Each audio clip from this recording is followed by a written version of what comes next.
बारामती विधानसभा पोटनिवडणुकीच्या संदर्भामध्ये त्या दिवशी पक्षाच्या वतीने जाहीर करण्यात आलेलं आहे की अजितदादांना श्रद्धांजली म्हणून आम्ही ती निवडणूक लढवणार नाही. राहुरीच्या बाबतीमध्ये आज आम्ही चर्चा केलेली आहे. त्या दिवशीसुद्धा आम्ही चर्चा करून बैठक घेतलेली आहे. राहुरी विधानसभेच्या बाबतीमध्ये महाविकास आघाडी म्हणून मी शिवसेना आणि उद्धव बाळासाहेब ठाकरे यांच्या नेत्यांशी आणि त्याचबरोबर काँग्रेसच्या नेत्यांशी चर्चा करून आम्ही ती निवडणुकीच्या संदर्भामध्ये ती आपल्या राष्ट्रवादी शरद पवार पक्षाची जी जागा असल्यामुळे ती लढवण्याच्या संदर्भातून किंवा काय करायचं या बाबतीमध्ये आज चर्चा करून घेणार आहोत. परंतु माजी आमदार प्राजक्त तनपुरे हे एकीकडे तुम्ही राहुरीमध्ये उमेदवार नाही, तिथे अजितदादांना ज्या वेळेला अजितदादांचं हे झालं होतं दुर्घटनाने निधन झालं त्याच वेळेला आम्ही तो निर्णय तिथे जाहीर केला होता. आताही राहुरीच्या संदर्भामध्ये महाविकास आघाडीच्या सर्व नेत्यांची चर्चा करून आम्ही आज तो निर्णय घेऊन टाकू. तुमचाच क्लेम असणार आहे का? आणि प्राजक्त तनपुरे खरं तर क्लेम आम्ही ठेवलेला आहे. आम्ही लढवण्याच्या संदर्भातली आमची भूमिका ठेवलेली आहे. बाळासाहेब थोरातांची चर्चा करू, काँग्रेसची चर्चा करण्याच्या बाबतीमधला हर्षवर्धन सकपाळांशी चर्चा करून या बाबतीमध्ये आज आम्ही निर्णय घेऊ. सर, प्राजक्त तनपुरे हे निवडणूक लढवण्यासाठी इच्छुक आहेत, तयारी त्यांनी केलेली आहे, कार्यकर्त्यांच्या मनात असल्याचं त्यांचं म्हणणं आहे. प्राजक्त तनपुरेंशी काल माझी चर्चा झालेली आहे. ते मला आज माझ्याशी आणि जयंत पाटील साहेबांशी बोलणार आहे आणि मग त्यांच्याशी चर्चा झाल्यानंतर मग आम्ही पुढची भूमिका जाहीर करू. परंतु सातत्यानं या राहुरी पोटनिवडणूक जी आहे ती देखील बिनविरोध करा, त्याचसोबतच बारामती पोटनिवडणूक बिनविरोध करा, मुख्यमंत्री साथ घालतात.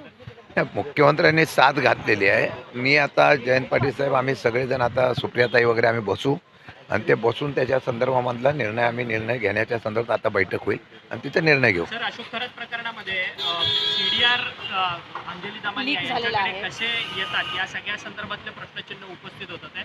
स्पेसिफिक नेत्यांना टार्गेट केलं जाते का या सगळ्या प्रकरणात? मी त्या दिवशी म्हणालो होतो की अशोक खरातांचं हे प्रकरण नक्की या असलेल्या बोंधूबाबांचं किंवा त्यांच्या असलेल्या या सर्व CDR किंवा बाकीच्या व्हिडिओ क्लिप वगैरे आलेले आहे हे ज्यावेळेला बाहेर आलं त्याच्या संदर्भामध्ये नक्की ते प्रकरण कोणाकडं लक्ष करून केलेलं आहे का त्यांनी केलेल्या या कुकर्माच्या बाबतीमधला कारवाई करण्याचा आहे अशी शंका व्यक्त केली गेली होती.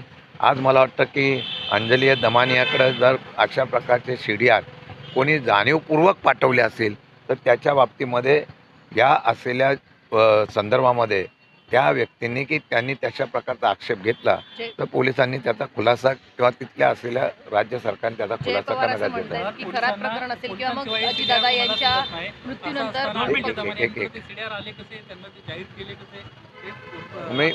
माझं तोच म्हणणं आहे की हा शंकेचं कारण होत आहे की अशा प्रकारचे CDR बाहेर जातात कसे का कोणी देत आहे जाणीवपूर्वक किंवा कोणाला अशा प्रकारचं टार्गेट किंवा लक्ष केलं जातं का अशा शंकेचं कारण येत आहे. त्याच्या संदर्भामध्ये आता खुलासा त्यांच्या असलेल्या डिपार्टमेंटने आणि राज्य सरकारने करणं गरजेचं आहे. जय पवार असं म्हणतात की अजित पवार यांच्या निधनानंतर कुठेतरी राष्ट्रवादीला टार्गेट केलं जातं. मग ते खराब प्रकरण असो किंवा मग विविध प्रकरणावर नसो राष्ट्रवादी नेहमी टार्गेट होते. मला माहीत नाही याच्या बाबतीमध्ये जय पवार काय म्हणाले याच्याबद्दल मला कल्पना नाही. परंतु मला वाटतं की कोणत्याही प्रकरणामध्ये एखाद्या व्यक्तीला किंवा एखाद्या पक्षाला टार्गेट करत नसतील पण तसं करत असेल तर राजकारणाच्या बाबतीमधला ही भूमिका घेतली गेली का याचा निश्चितपणाने विचार अशी चर्चा सुरू आहे की राष्ट्रवादीचे आमदार हे शरद पवार यांची भेट घेत आहेत, काही मंत्री त्यांच्या संपर्कात आहेत, काही आमदार संपर्कात आहेत आणि विलिनीकरणासंदर्भात आपली भूमिका पवार साहेबांसमोर मांडतात. माझ्याकडे याच्याबद्दल कुठल्याही प्रकारचं माहिती नाही. मला वाटतं की विधिमंडळाच्या आवारामध्ये आम्ही बऱ्याच आमदारांशी आमच्या भेट जाते चर्चा होते त्यावेळेला त्या अजितदादांची भावना बोलवून दाखवता ही सत्य परिस्थिती आहे.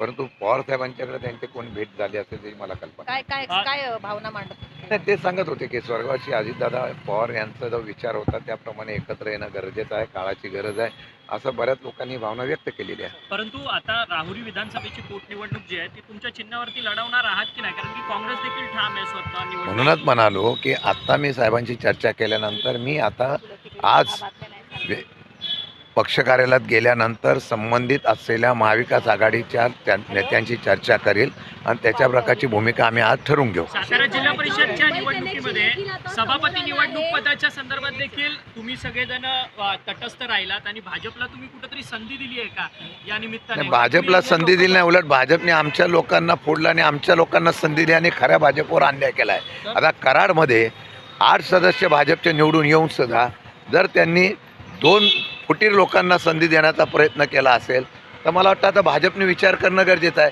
भाजपचा स्वतःच्या लोकांना संधी देण्याच्या ऐवजी भाजप जर त्यांच्या बाहेरून आलेल्या लोकांना संधी जास्त देत असेल तर तो नाराजीचा सूर आता भाजपमध्ये उमटायला लागलेला आहे. आणि एक आहे की भयानक परिस्थिती अशी आहे, 10 कोटी आता माझ्याकडे करणे म्हणून सभापती झाल्या, त्यांना 10 कोटी जर मिळाले असते आणि सभापती मिळाला असेल आणि मला कळत नाही, भीतीच राहिलेली नाही.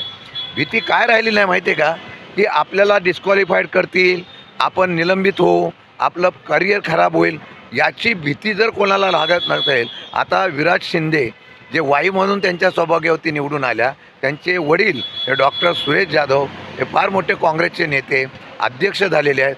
त्यांच्या असलेले सासरे रतनजी शिंदे हे फार मोठ्या प्रमाणात काँग्रेस संस्कृतीचे मदन आप्पांचे विश्वासाचे काहीतरी त्या घराला संस्कृती आहे हो. आता ह्या घरातल्या संस्कृतीच बिघडायला लागल्या तर त्याला आम्ही काय करणार. त्यामुळे आम्ही काल ठरवलं की अशा प्रकारचं जर खालच्या पातळीवरचं राजकारण एक वेगळ्या प्रकारचं आणि सरळ मंत्री वगैरे सांगतायत त्यांना त्यांचे सदस्य सांभाळता येत नसेल, आता असे जर सदस्य सांभाळण्याच्या संदर्भात मग सगळ्या लोकांना पैसे देऊन टाका, म्हणजे निर्विवाद सर्व सत्ता मग मिळून जाईल. परंतु